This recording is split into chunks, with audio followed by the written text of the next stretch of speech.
Bueno, això del Cercle d'Economia és una cosa que té multifunció, perquè avui estem, com tots sabeu, fent les jornades anuals del Cercle, que estan fent-se al Palau de Congressos de Catalunya, però hem tingut l'oportunitat avui de tenir l'Andreas Schleicher, que per tots vosaltres segurament és una persona conegudíssima.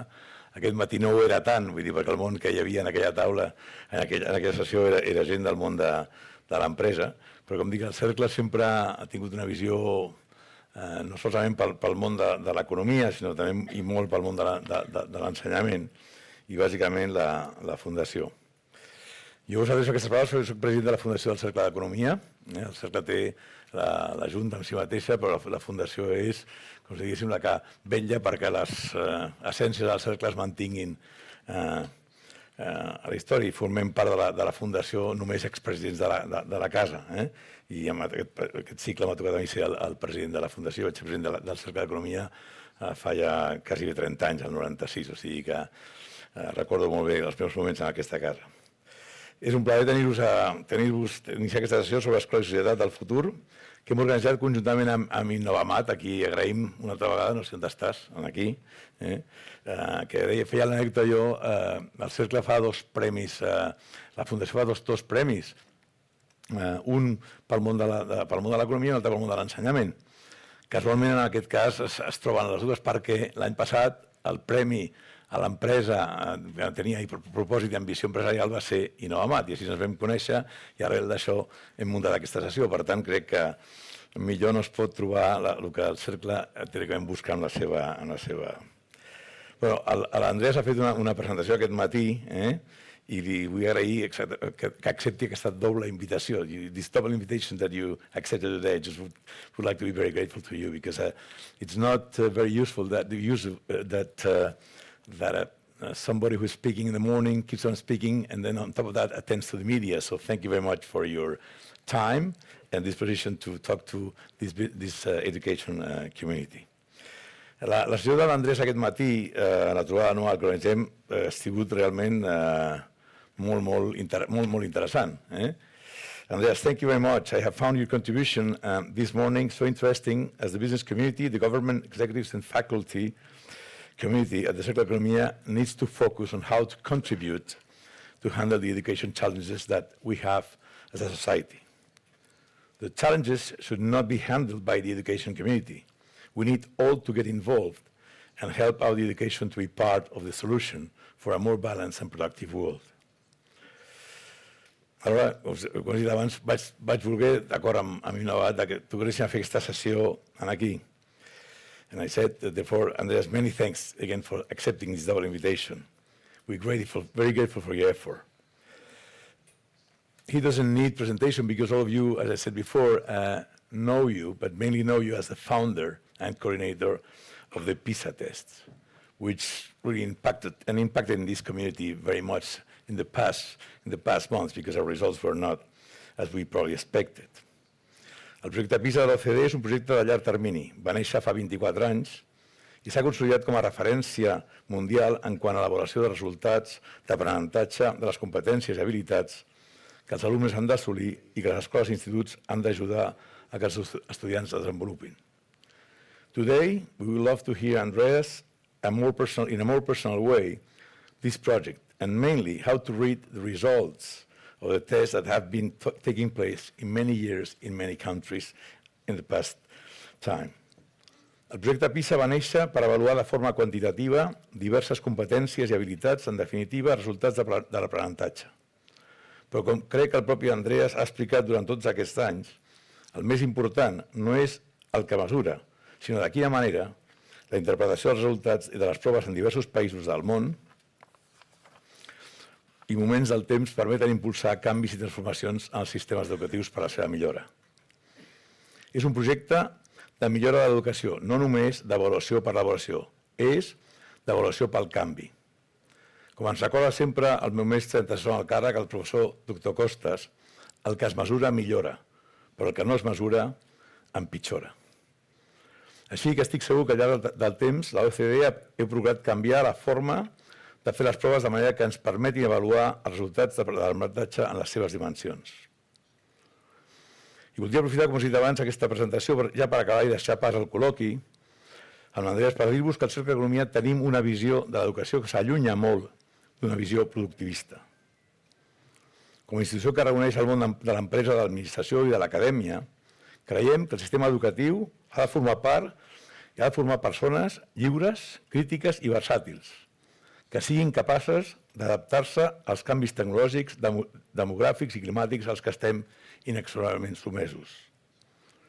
No sabem quines seran les competències i habilitats que seran més importants en el futur, però sí sabem que tant la supervivència de la democràcia com el progrés econòmic i l'equitat social depenen de que siguem capaços entre tots, tant des de l'àmbit de l'educació com de la resta d'àmbits d'interacció familiar i social, de formar persones amb capacitats d'aportar riquesa als altres i a si mateixos.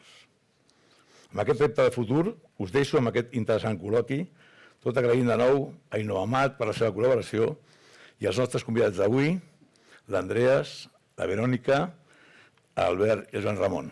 I per últim, em despedeixo perquè tinc que tornar a marxar cap allà i faig el que és pitjor del món, que és arribar a fer la presentació i marxar, però és el que tinc que fer avui, no em queda més remei.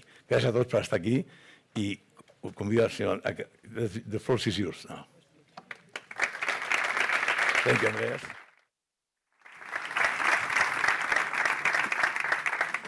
Thank you for the kind introduction, Pedro. And it's a really pleasure to share this floor with you.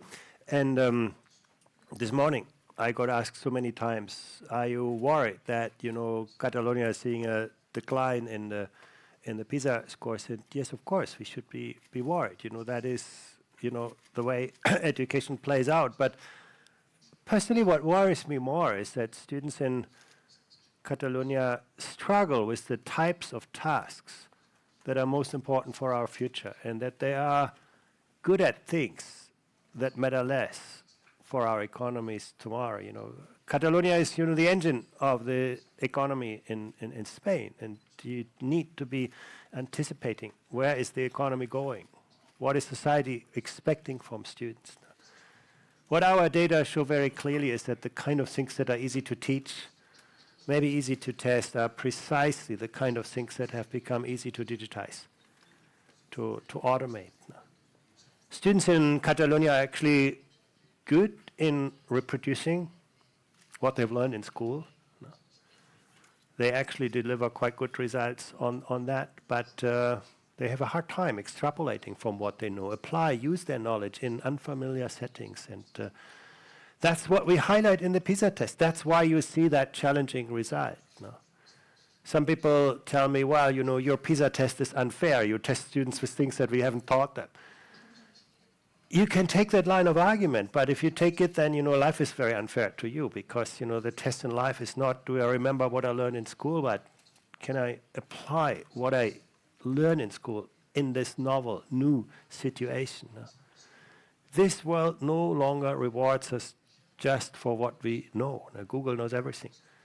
It rewards us for what we can do with what we know. And I think that is still the transition that we need to see. And I think for the future in PISA, the best ingredient for this is actually to help students, think for themselves, to actually use their knowledge, and help them do the experiment rather than just listen to a teacher explaining the results of an experiment. That personally is, maybe my biggest, takeaway for Catalonia. Second takeaway is, if you actually look at, baseline performance, most students do actually reach minimum levels of performance. There's no question, I think, that Spain has actually, as a country, and Catalonia as a region, done quite well in getting everybody to deliver baseline performance. And that's, I think, it's a great achievement of the system. But if you look at the top end of the distribution, we don't see the strengths of the country and the region. And I think, again, for the future, that is very important. Success in education is not about making everybody achieve the same score in mathematics, but making sure that everybody can use their full potential, that we decouple success from social background. And this is, I think, a really, really important point, that social background doesn't become a barrier, that students from all families can succeed. If you come from a wealthy family, you will always have open doors in life. even if you don't do so well in school, someone is going to open doors in life for you. If you come from a disadvantaged family, you have one single chance in life, and that is, find a great teacher in a good school. If you miss that boat, lifelong learning will remain an abstract ideal. Most of what we do later in life tends to reinforce, not moderate, social disadvantage. No? If you come from a disadvantaged background, employers are going to give you a harder part of life. Maybe you may be also less motivated to learn. If you do not succeed in school, then things will get more difficult. So decoupling social background. But that also means that, students should, strive for that excellence in the education system. I think strengthen the top end of the distribution, I think, is where the biggest gap for Catalonia really comes in the results. The last point what I make, and that's probably, the one that surprises you most. I know that there's been a lot of debate here in the region, in the country, about variability of school performance. Public schools and private schools and good schools and not so good schools. Actually, less than 15% of the performance variability of students in Catalonia lies between schools. It's not, that there is a huge differences in the quality of schooling. Most of the performance variability lies within schools, and it goes unnoticed because it flies under the radar screen of people. It's not just about, poor schools, poor students, poor neighborhoods. It's very much about many students from many neighborhoods. And I think that addressing that is a very difficult challenge. If it was a story of just, underperforming schools, easy to address. You just find them, you do something about them, and everything will improve. But that's not so easy here in the region, because actually the variability in school performance is quite limited. I actually think something the system should be proud of, that there is not that much, disparities in school performance. But at the same time, you would lift every school to higher levels, and I think achieving that, I think, is going to be a formidable kind of policy challenge. And it means within a school, there needs to be, more careful look at what help, what support do individual students need. What it's really showing is we cannot just, have a school and teach everybody the same curriculum in the same way. The school needs to be much more responsive to understanding the needs of different students and then finding ways to respond to those needs. And money can be one of the ways to do that, tying money much more to the challenges of students. Many countries are now using formula-based approaches to funding. If you come from a disadvantaged background, the school may have, more means to invest in you, give you more kind of opportunities outside the formal classroom settings. People who tell me, well, Catalonia should invest more in education, hard to make that argument. Actually, spending per student is not so bad here. Teacher salaries are not so bad here. No. If you look at this by international standards, it's actually a good level of investment in the system, but linking those resources to where they can make most of a difference. No. You can pay teachers better, but is this going to address the issue of the attractiveness of the teaching profession? Unfortunately, I don't have a slide here, but a PowerPoint projector, but I could show you a chart. There is actually no relationship between the level of salaries and the attractiveness of the teaching profession. Unfortunately not. It's not so easy. Just pay people better and you make it more attractive. No? Making teaching financially attractive is easy but not effective. Making teaching intellectually attractive is the key. No? And that has to do basically with the agenda that I just laid out before. It's about giving teachers better opportunities to relate to their students. No? Giving teachers more opportunities to understand who their students are, who they want to become, how to accompany them within and outside the classroom setting. No? If you look to the world's highest performing education system, it's Shanghai in China. If you are a teacher, you teach between 11 and 16 hours per week. No? Half of what you teach in Catalonia. No? 11 to 16 hours. 16 hours is basically when you're a sports teacher because they think you don't need to prepare very much.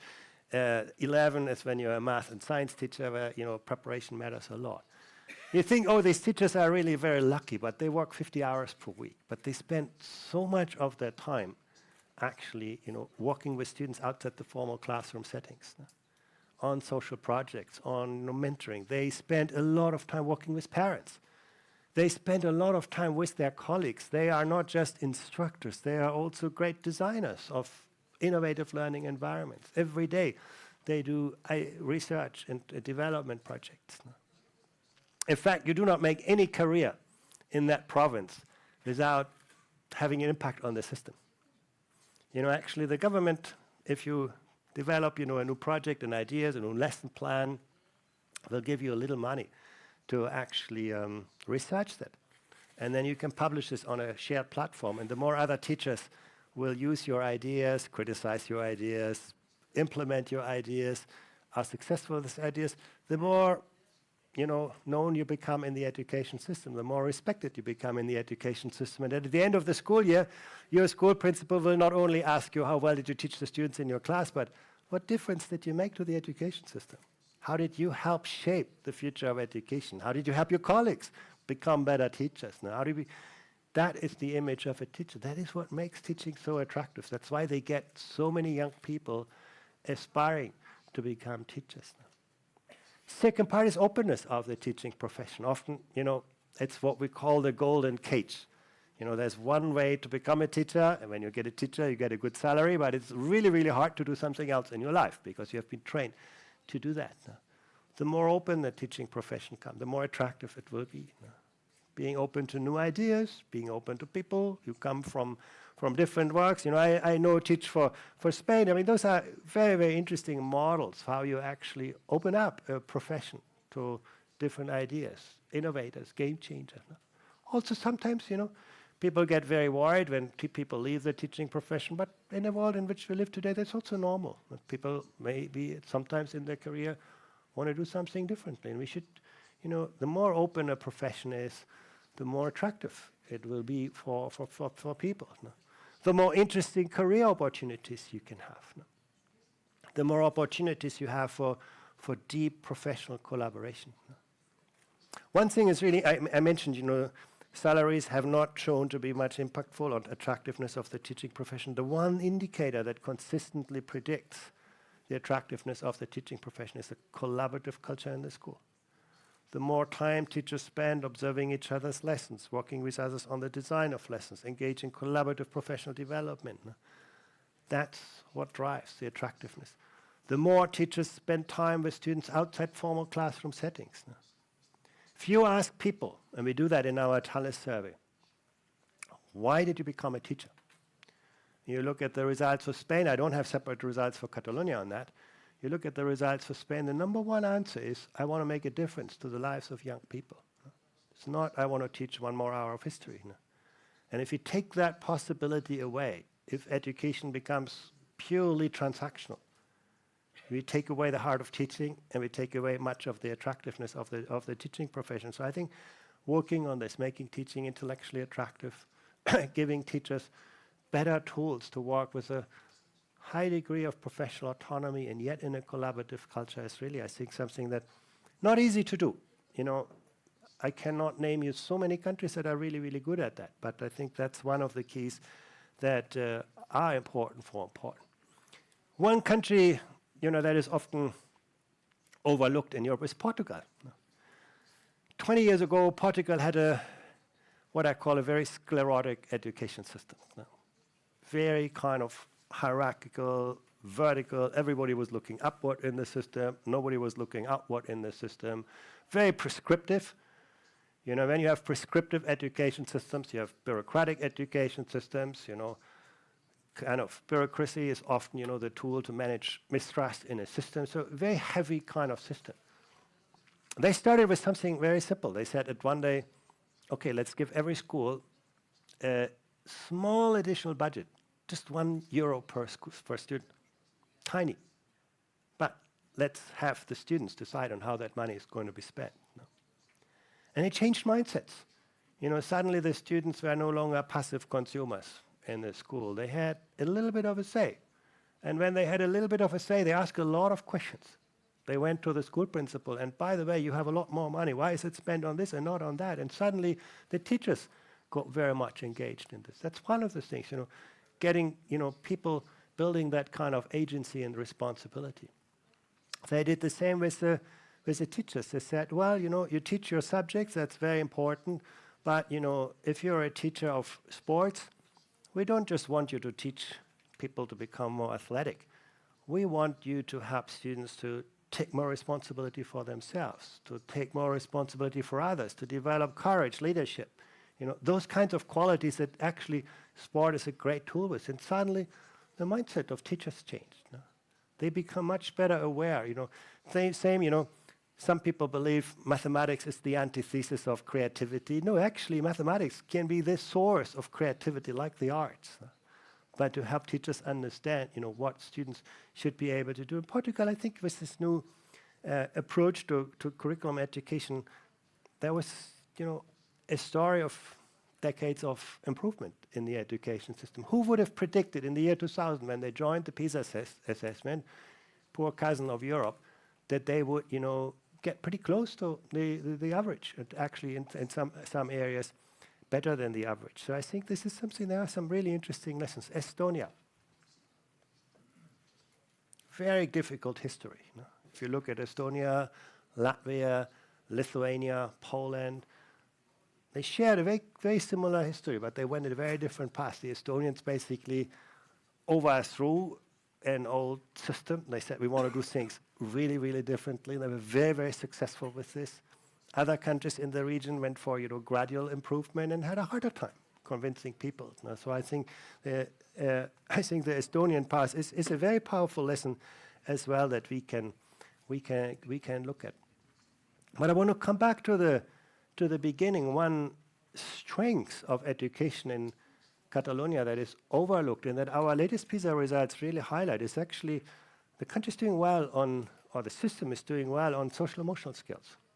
Actually, students show a good level of emotional resilience. They show a good level of agency.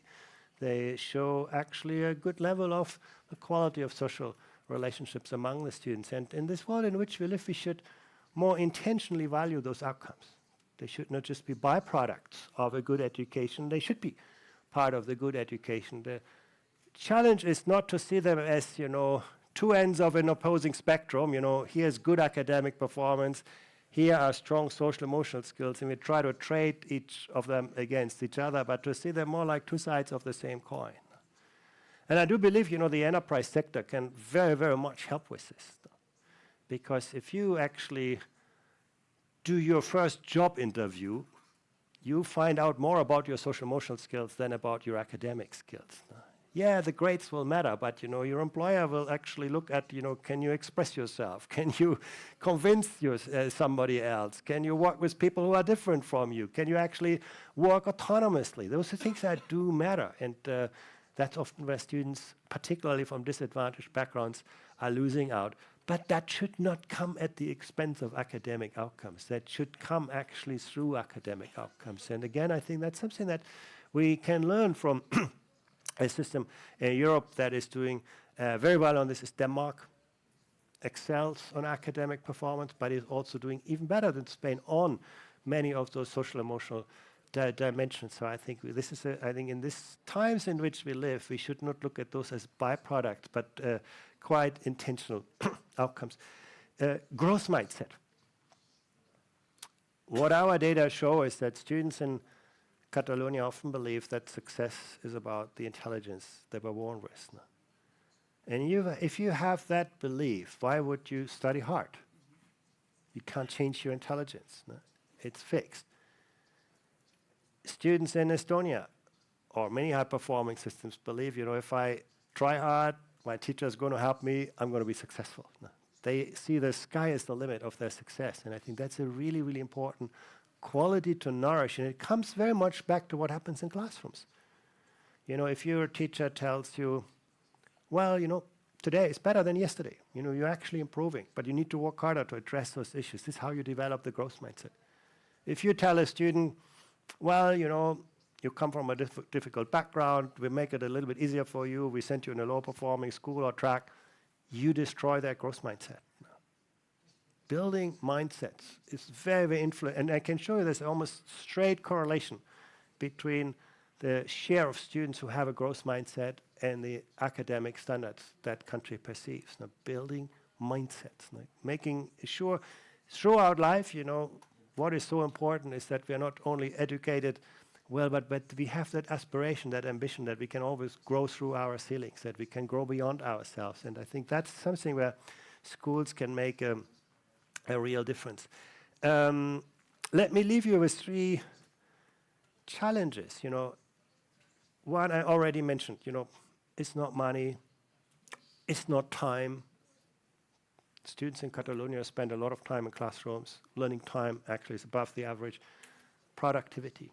How can we ensure that students learn more and better in every hour? Now, I think raising productivity, I think, is one of the huge challenges, and that comes back to what happens in classrooms, teaching fewer things at greater depths to make sure that students, engage in conceptual understanding rather than learning on the surface. Now, can you think like a scientist is so much more important today than can you accumulate knowledge in physics and chemistry. Now. Can you design an experiment? Can you distinguish questions that are scientifically investigable from those that are not? Can you distinguish fact from opinion? That's what science is about.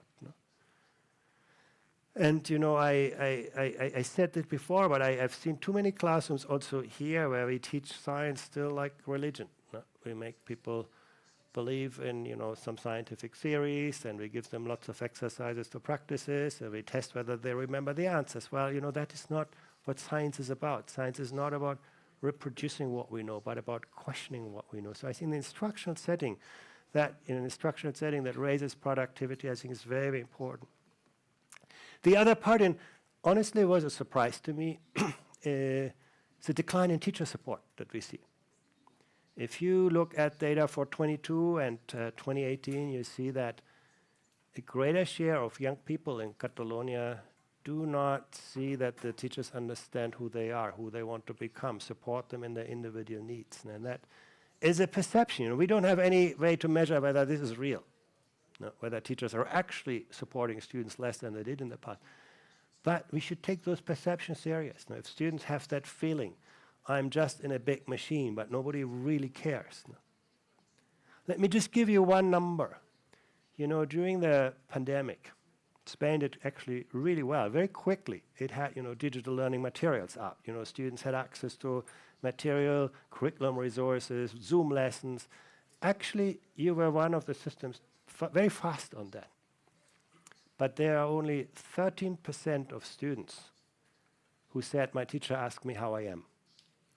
It's not a difficult question to ask, but it's the question that gets lost in education that has become increasingly transactional. So I think that's something really, really important, that perceived teacher support, that the system, and particularly for students from disadvantaged. Related to this, we've seen a decline in parental support and engagement. Again, I cannot give you reasons for that. That's just an observation that it seems that parents take less action, less initiative to approach school, that teachers take less initiative, less action to approach parents. And, I would say, one of the greatest misconceptions, mistakes we may have made in education was to believe that schools can compensate for what parents do not provide. And for good reasons. We have said, some parents do not have the means, the abilities, maybe the interest to support their children. Schools should make up for that. You don't find a single education system that has been truly successful with this. The only way you can succeed is by bringing parents into this equation, by making them part of that kind of ecosystem. And that is something that we see is diminishing. And that worries me, because this is not just here. We see that in many parts of the world. We've seen an increasing trend towards commodifying education, where students become consumers of learning content. The teachers are seen as a kind of service provider, and the parents as a kind of client, and the students get lost in the middle. And I think this is something in the past. Education used to be a whole of society enterprise, and in successful education systems, that's what we see. We see actually a growing strong engagement of parents as active contributors. We see a strong engagement of teachers as designers of the system, and we see students with agency, having greater ownership over what they learn and how they learn and where they learn and even when in their lives they learn. No? And that'll be my last point, really. Like we used to learn to do the work. No? That's what school was about. Today, learning is the work. That is the big transition that we have to go through. No? That actually, you know, learning through our life. No? Almost 2/3 of Spanish adults, when we ask them, you know, why didn't you take part in lifelong learning? Why don't you continue learning? No? It's not because they can't find places or because they find no money. It's because they say, I don't need it. I'm fine with what I know. They don't look beyond their horizon. They don't see the future of work. No? Because sometimes maybe school was not such a great experience. It's about creating that, you know, aspiration that learning is the engine for, you know, us as individuals at our schools. This lifelong, life-wide learning, these are the foundations we build early in life, the motivation for learning, making this an intrinsic experience. And I think we cannot count on this happening one day when we leave schools by itself, you know. Even employers will tell you the same story. Often they offer a lot of, you know, possibilities for work-based learning and training, and people say, no, thank you. I don't need it. And I think if we cannot change those mindsets, the attitude and aspirations for learning, I think we will find in a rapidly changing world a really, really difficult kind of set. But, you know, overall, what makes me optimistic is really that, you know, international comparisons, as difficult and complex as they are, they show us actually for almost any of those issues, you'll find good answers, good solutions. Now, the world is an amazing laboratory. Now, you can look in different places. You can never copy and paste what other people do. Absolutely not. But you can ask yourself, you know, what makes different systems successful? What are the ingredients of their success and how we can configure those ingredients in our own context? Nobody does that better than Singapore, you know, one of the world's leading education systems. I've been many times to Singapore, and I've never seen anything in Singapore that I hadn't seen somewhere else before. No? But they never copied it exactly where it was in the origin.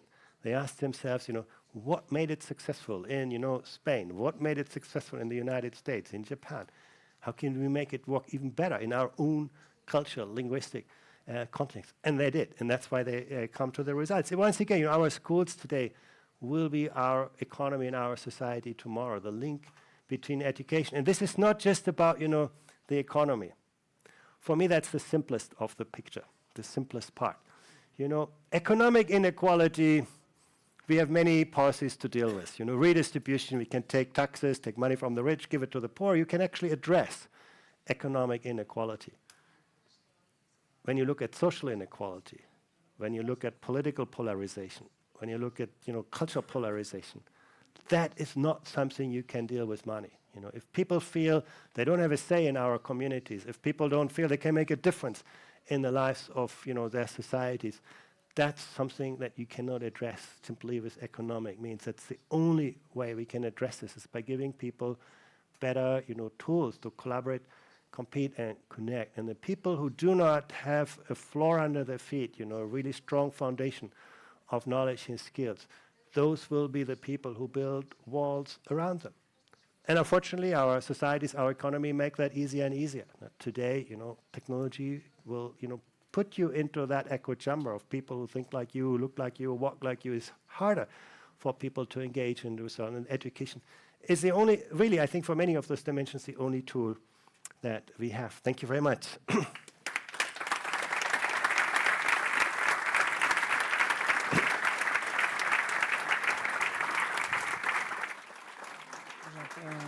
Pots posar allà i la Verónica aquí, potser. Bueno, posa't aquí. Perfecte.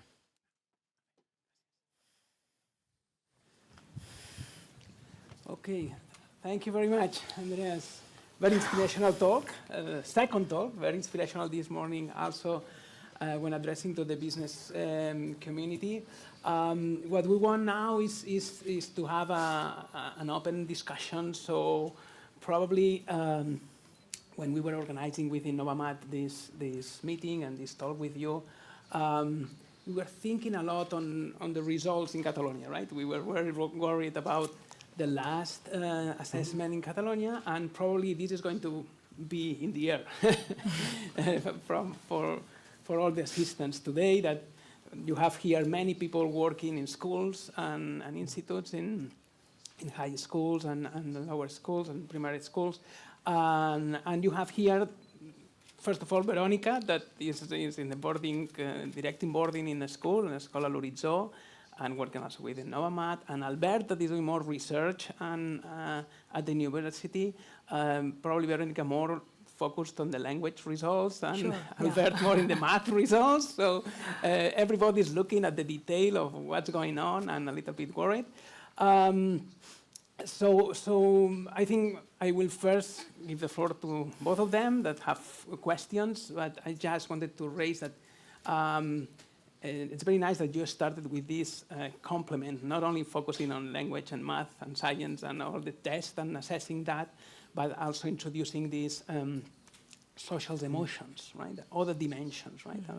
As the chairman of the foundation was saying, our professor, Anton Costas, always says, okay, what we do not measure is the thing that we should worry about, right? Because if we measure, at least we know what's going on. And you are opening that in PISA, that dimensions.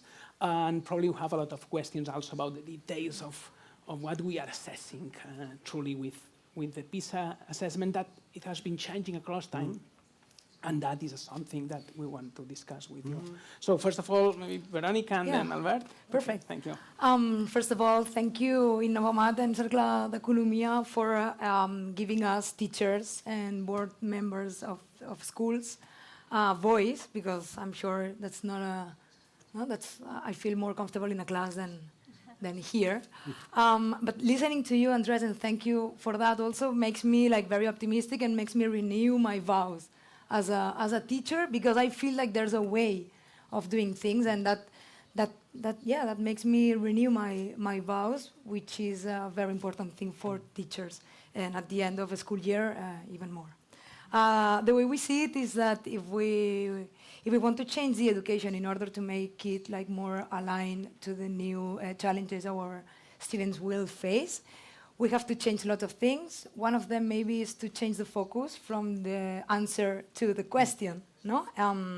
Education is not about finding the right answer anymore, but maybe more to guiding students and even teachers to being able to ask the good questions. No? And that's what we can also find in PISA tests, that it's not only about knowing the result or the answer of a math question, but to being able to think as a mathematician, which is in part being able of making good questions.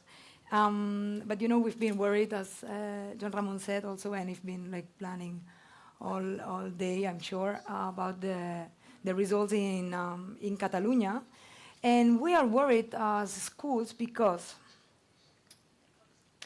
some of the media and some people who were trying to interpret those results were saying that what we should do is go back to the past and go harder in contents.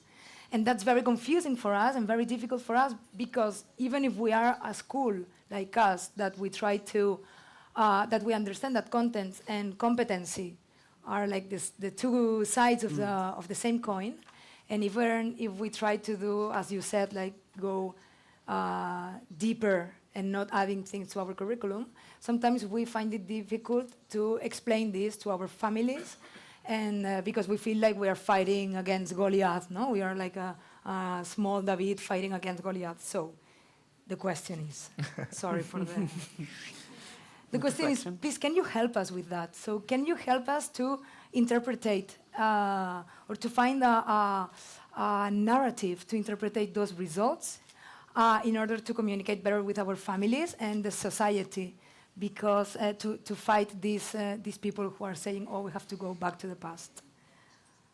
Yeah, education is a very conservative social enterprise, And as you say, we as parents are sometimes part of the problem, not part of the solution. Yeah. We get very anxious when our children no longer learn what was important to us, or when they learn things we no longer understand.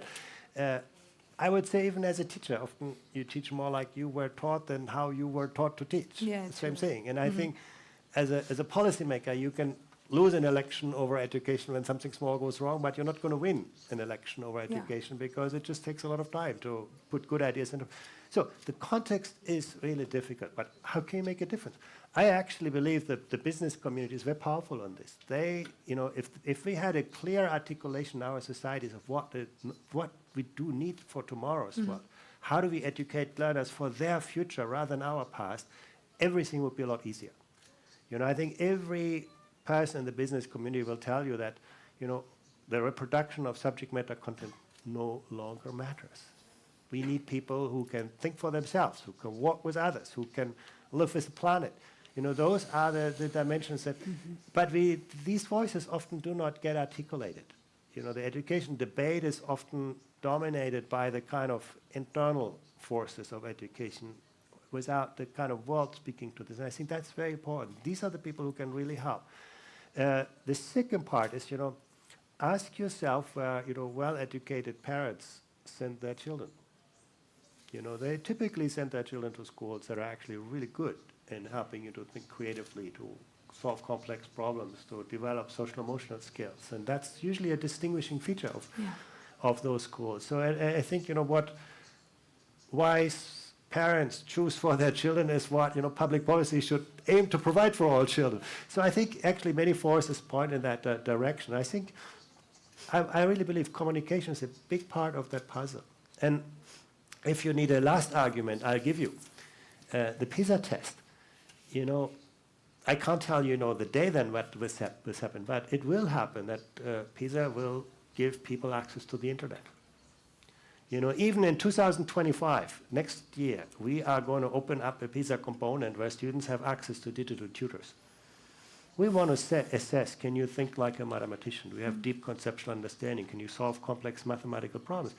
I'm not interested whether you know a specific formula and equation. If you can actually look it up, great. Don't waste your time. And so in a way, I think the PISA test will mirror more and more how the world is evolving. And so I think, that for me is part of the decline that we have seen in Europe and in Spain and Catalonia, is that we have too much put weight on teaching children for our past rather than their future. So our metrics, and I personally believe, the same is true for Spanish exams. I do hope that Spanish exams will become better at valuing what matters for the future than just what was important in the past. Those metrics convince parents, once they see actually, you cannot improve what you cannot see, and making this, what matters for success really better visible, I think is a big part of that answer. No?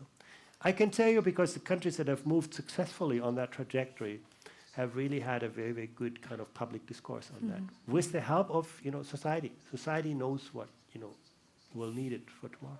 Yeah. Thank you. Thank you. I'm back. Okay, I'm also very thankful for being here with all of you.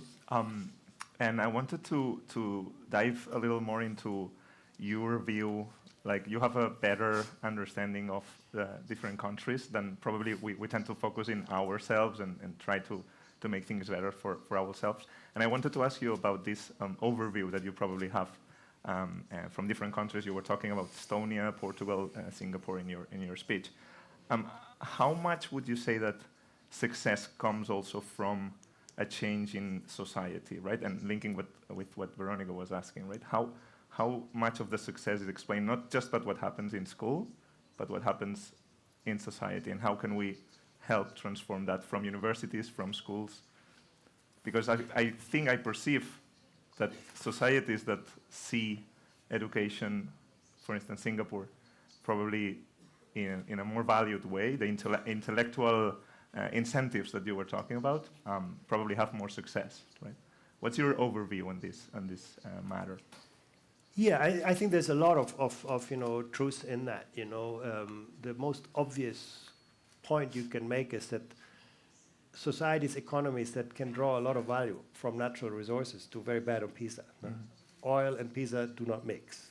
That's what you can see very, very clearly across the world, and that's very natural to explain. If you do not feel the need to advance yourself, it's going to be harder. But, I would also say that often education systems reinforce notions. I mentioned that point about growth mindset. If the education system, if society teaches, the education system gives you that message, you are just not, make things easier for you rather than more demanding, then we actually create, that becomes a reinforcing circle. So, you always have to think about what's cause and effect. But generally, what I would say is that, schools should become much more open to the world. Schools are often good at keeping students inside and the rest of the world outside.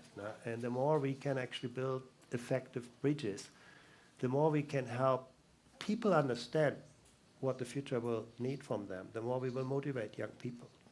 And the most important decisions about your career, you do not make when you graduate, you make when you enter school. It's primary schools where aspirations get shaped, where dreams get formed, and the more we actually give children in that age a real understanding of what the world means for them, the better we do. And in my presentation this morning, I just cited the work of Education Employers. It's a small charity in England. They said we had that problem that particularly children from disadvantaged families never had met an engineer, so why would I be interested in science, particularly if I'm a girl and see only male figures in those kind of roles. And the role models. Yeah. So they basically said, okay, we posted an advertisement, who is willing to donate 2 hours per month to help children in primary school explain their own job. It's not a very difficult thing to do, it doesn't take a lot of time. And in the first round, they got over 40,000 volunteers, which shows there's a great willingness in society to make a difference, to make a contribution. And I can tell you, it's these people who have changed aspirations more than anything you do in a classroom, in a way, and giving young people the dream. Oh, I want to be like this. And then you create that motivation. That motivation becomes the engine. So I think so in a way, I think you could take a pessimistic view, well, if your society is not demanding great skills, there's nothing you can do. Or you can take an optimistic view and say, well, how can we leverage actually that potential, bring it into education and then change education? I do believe the demand, people often say, well, we don't want controversy about education. Actually, the more controversy, the more public debate you have on education, the more people, express their views on this, the more you will see change. That's why we're here, right? Yeah. You want to jump up? I have like 100, so... You may have a last one, and then we can open the floor for everybody, okay? Sorry, Albert, I have the last one, okay? I'll sit there and ask. Albert was asking about how we do in different countries, no? If we can compare or not. And you were talking before about the teachers, which for us as a school board members and teachers is one of our main concerns.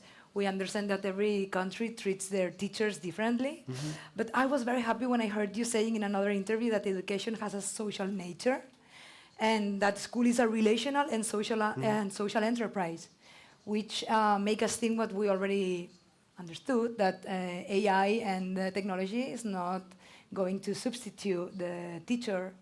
But of course, the role of the teacher has to change a lot. Not only because of technology, but also because the challenges we are facing are very, very different.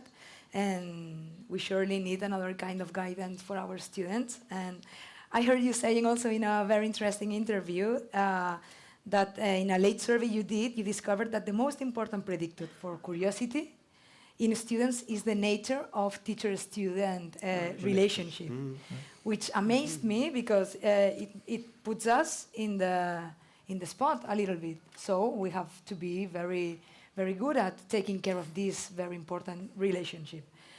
But I'm sure that we agree that to preserve any kind of relationship, we have to be good. We have to be in good shape. No, our soul has to be like very, very good taken care of. And this is not exactly what is happening here in our country. In Catalonia, we have lots of teachers that are not feeling well. They feel overwhelmed. They feel lost. They fall in mental health issues. They don't feel they have the recognition they deserve.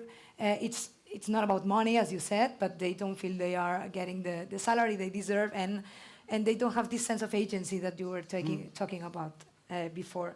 And we have lots of teachers that are quitting now. On the other hand, you were talking about other countries that treat their teachers very differently, and they have more social recognition. To become a teacher, they have to pass like some tests. No, they are chosen. No, I don't know how to say it, but they are like kind of chosen. And me as a member of a school, I find it very difficult sometimes to make my teachers feel better. So could you help us with that too? Like as a school, as a board school member, how can I help my teachers feeling better? Of course, there's a political issue, so if you could also talk to our politicians, would be very happy, and help them to treat better their teachers. But of course, there's a social thing as well that we can't change like super fast. But from the school, what can I do with my teachers to make them feel better?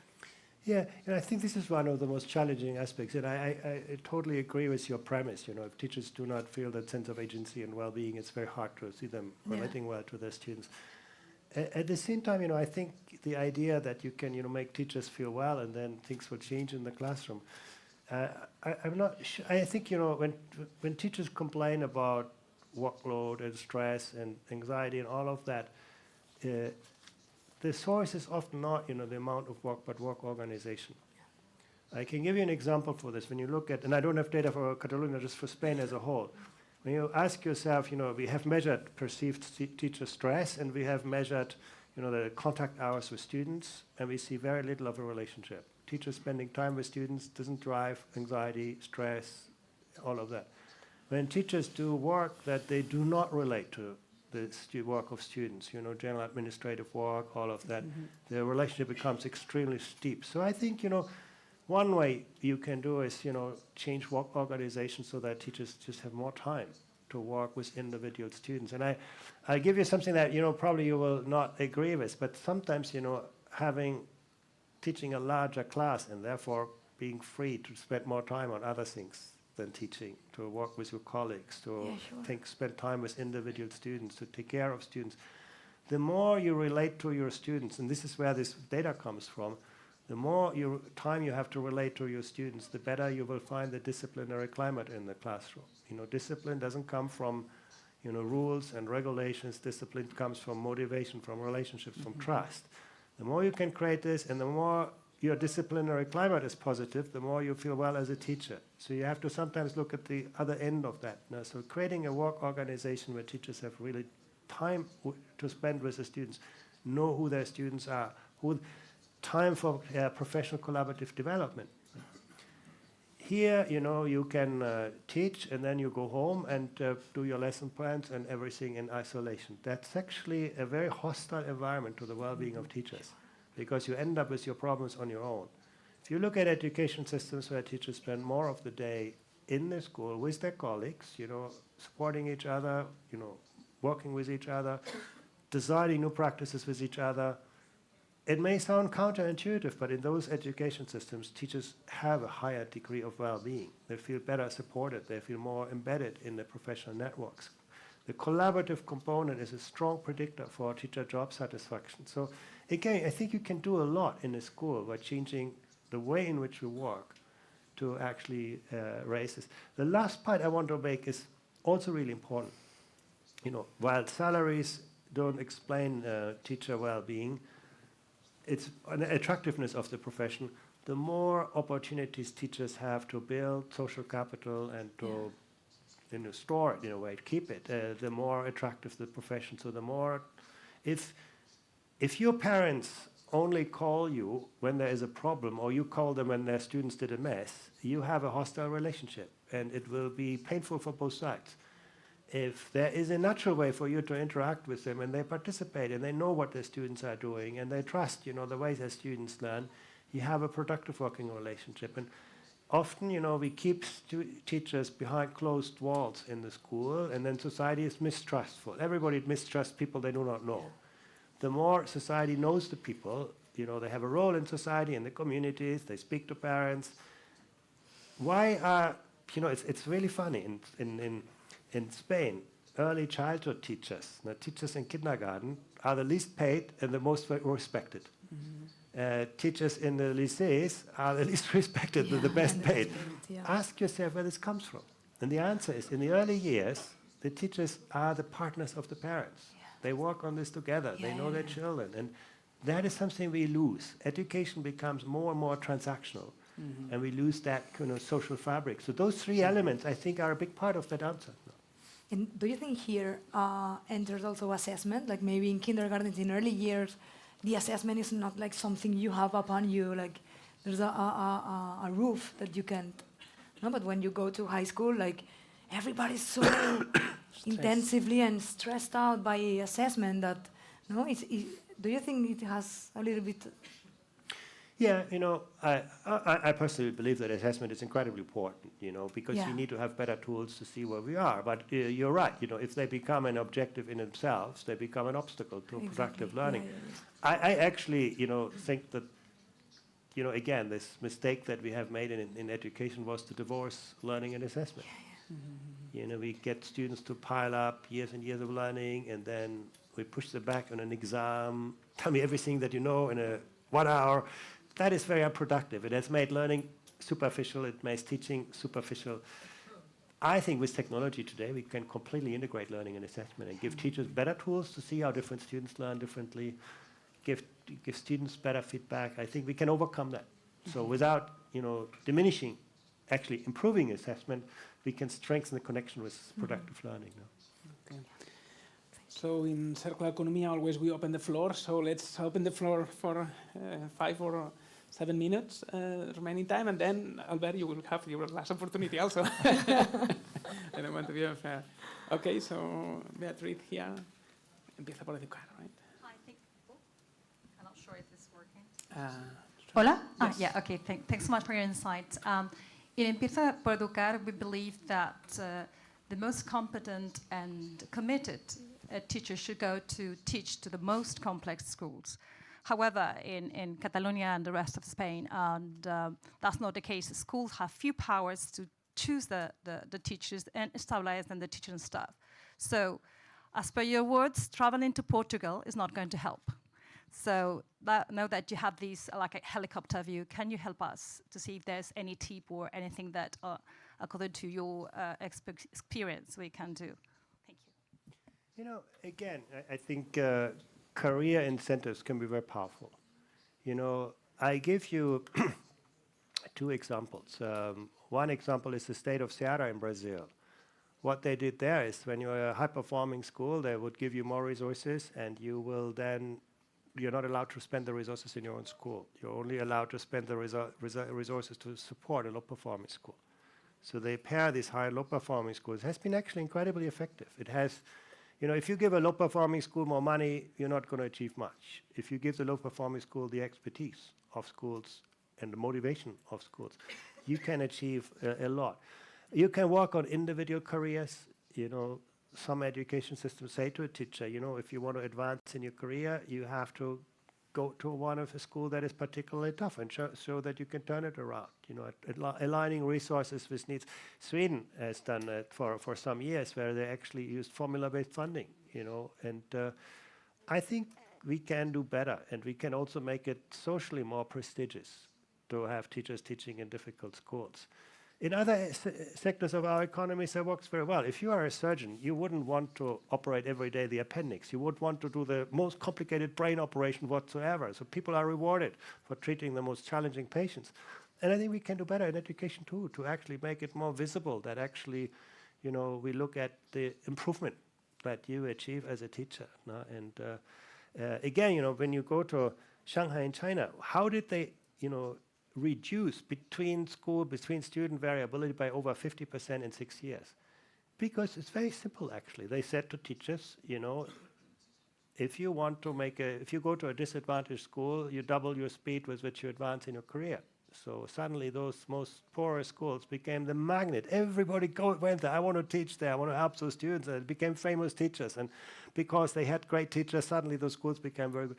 It's not, I think, very difficult. I think the problem that you have in Spain is a kind of one-size-fits-all mentality. Every teacher gets the same employment, and then it becomes intrinsically unattractive to teach in a difficult school. But I think this is easy to change. While the micro goes to Eduard there, I have a question, very quick question. Can you control in the PISA assessment about the effort that the people is putting? My sense is that here in Catalonia, schools that are selected to have the test, it's like a burden for them. Wow. And it seems that in Asian countries, when there is a school that has to do the test, they take it as a challenge, right? And everybody jumps up and put a lot of effort on that. We do actually. We have a measure on that in PISA. It's where we actually ask students about the experiences, the test in the schools, and it's not so obvious. You see a little effect on this. I would actually say, you know, and there are education systems where students put an effort into almost anything you ask them to do, right. and probably also anything in life. You know, I think motivation is just very high. But in terms of the PISA test, actually, we try to keep it as a low-stakes test. We don't want to see what you can do under optimal conditions. We want to see what you would do every day. Okay. Go on. Thanks. Should be working. It does? It doesn't? Yes. Yeah. In Catalonia and Spain,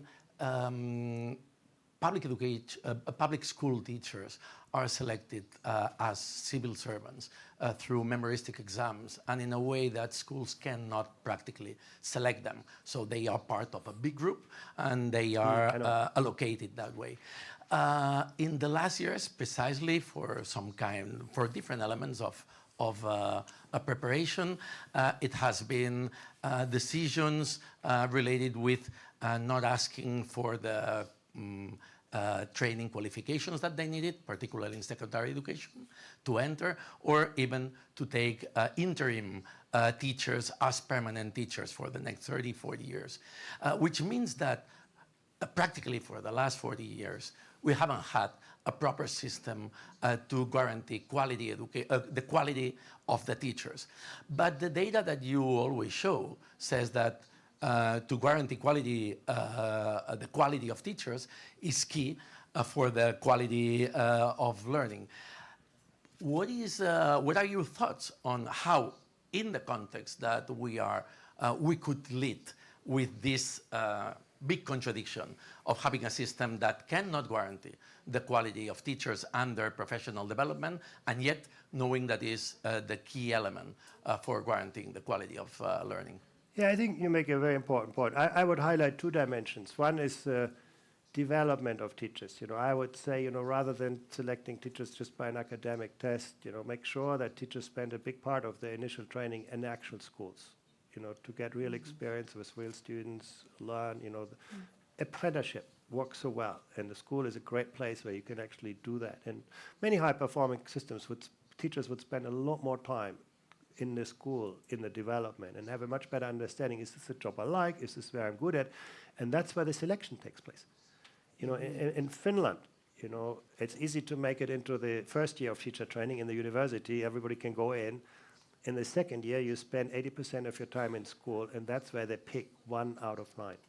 You are evaluated. Can you deal with students? Can you work with colleagues? And so on. I think that's, so that's the development part where you can do a lot. But I also believe recruitment. You know, I mean, I know people are divided over this, but I do believe that schools should have a say of who works with them. I think that's really, really important. You can actually, I mean, do you need to change the whole teacher recruitment system? Not necessarily, but you could at least ask school principals to be on the recruitment panel. You know, even if the government decides, you know, where the teachers go, you could put school principals in give them some voice of saying, look, this is a teacher among 3 others I really would want to work with. No?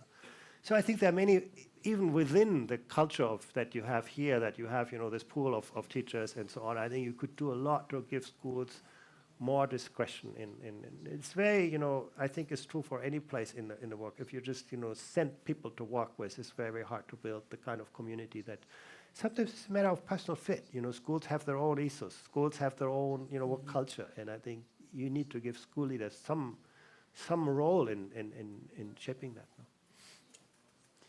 We are running out of time, so Albert, it's your Very last fast, chance to jump in, and we should be closing, yeah. Yeah, to close. We've always perceived PISA, and correct me if I'm wrong, you know better, as a good way to kindly invite systems to change, right? Because if you have an assessment that is competency-based, you kind of are forced to change your approach to education. And I wanted to ask if that is your main goal as developer of PISA, having this action of change. And when you see the results and interpret the results of PISA, how do teachers understand it, right? How this is linked? Because I see from the research perspective, and probably this is a conversation with university more than with this audience, but I see a gap between research and what happens in the classroom. We know the framework from PISA is, what, 20, 25, 30 years old, and change is hard. And PISA is a way of inviting this change, right? Do you see any other ways to close this gap, maybe from the teacher's perspective or from the university perspective? Maybe it's not the best question to end because it's a big question. But how do we close this gap? How do we make this gap, how do we bridge this? You know, I think it's perhaps the most central question in education. You know, I think how can we close the gap between what our societies need and what's happening in the classrooms? And I do believe the honest answer is the only way to seriously close this, to have people at the front line seeing how the world is changing. If you believe, you know, this is something the government can sort out, you know, we just put a few experts in place, they write a new curriculum, and then we train teachers, and then 10 years later we put it in classrooms, you'll be always out of date. You will be always out of sync. And you will be always under pressures to make the system a mile wide and an inch deep. You load more and more stuff onto the school curriculum, and we teach students all sorts of stuff. So I don't think that gets you there. I think the only way, but it's a hard way, is to get teachers in the school, schools themselves, look more outward, you know, build better connections, see how the world is changing. And that brings me back to, you know, your initial part of the question of PISA. You know, why is PISA as it is? It's not, you know, that we have any idea of how education should be, and then, you know, we try to build a test around it. PISA is simply reflecting the way in which knowledge and skills are used in the modern world. We are always asked, you know, I've often asked, you know, your field is mathematics. Why don't you test, I mean, we teach trigonometry at age, you know, 15. Why don't you test a lot of trigonometry? Why do you put, you know, probabilistic thinking or so into this test? And the answer is simply that, you know, trigonometry has very little of a role in our societies today. You know, actually, this was one of, I conclude with this.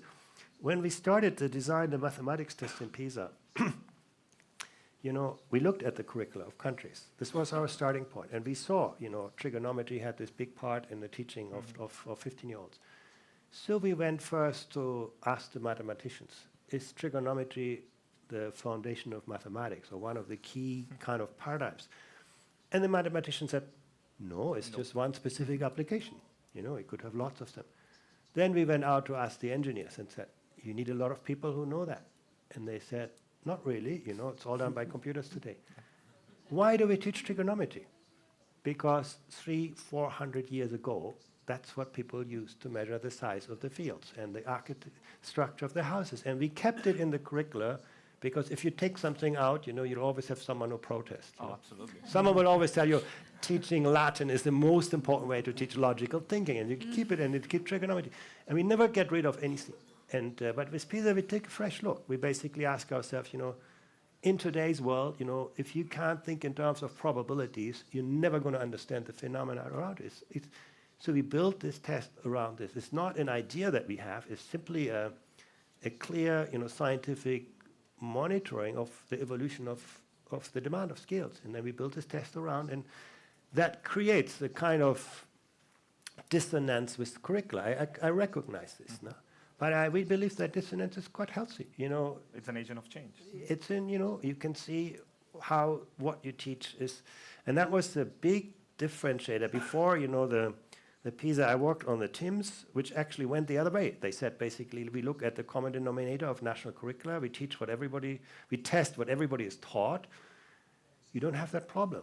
But then you lose out to look at the margins. The most important thing in life happened not at the periphery of your vision, but they happened at the margin, and you need to make that visible. So, yeah, but I think the more awareness we can build for people, that's why I believe, you know, teachers of tomorrow are not just good instructors. They need to be good designers of learning environments. They need to understand how the world around is changing. They need to be able to connect what they do in class with the real world. And it's going to be a lot more demanding work for teachers, but I also believe that the future of teaching is going to be a lot more interesting. So thank you very much, Andreas. It's been very inspirational, all your words during all the morning. So I think we need to take that words and settle down our thoughts about them, because there's a lot that you are offering this morning. If you have access to the report, there has a lot of things. My main take is that, okay, we are doing not so good. Western countries are not doing very well in general.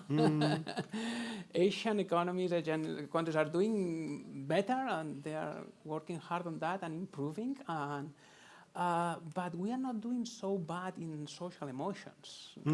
Okay, so that's a new intake that we don't know. Our next session here in Cercle Economia is going to be June the 13th, when we are giving these awards that we give every year to schools in Catalonia. We have had a very successful call, so we have had many candidates, and we have chosen 5 very good schools. And that day we will say out of them which one is the best out of the vocational studies and the primary and secondary studies. And one thing that we have been visiting those schools that struck me quite a lot this time is that some of them were creating special rooms with a little bit of this type of IKEA sofas and so on, to have more interaction between students and tutors by groups, small groups, and to have this link, this interconnection that was for them. The school board was, okay, this is really important for us because this is the way that we can improve all the environmental situation in the school and to improve all this learning process and this interaction. So I don't know whether this is going to be fruitful in the future, but at least there are experiences here that show us that we are going that way. So thank you very much again to Andreas, to Albert, Verónica, to Innovamat, and Cercle Economia, and all of you for coming to that call, because at Cercle Economia we want to be engaged with the education community and try to offer reflections that help us out to improve the system. Thank you very much. Thank you. Thank you. And by the way, recognizing great schools is a fantastic way to actually raise the status of the profession. That's great. I really think that's very important. We do too little to find and recognize and scale the good experience that you already see. That drove our decision to have those awards from 2008, so it's quite a long time. We're happy with that program. We'll keep on that. Thank you. Good.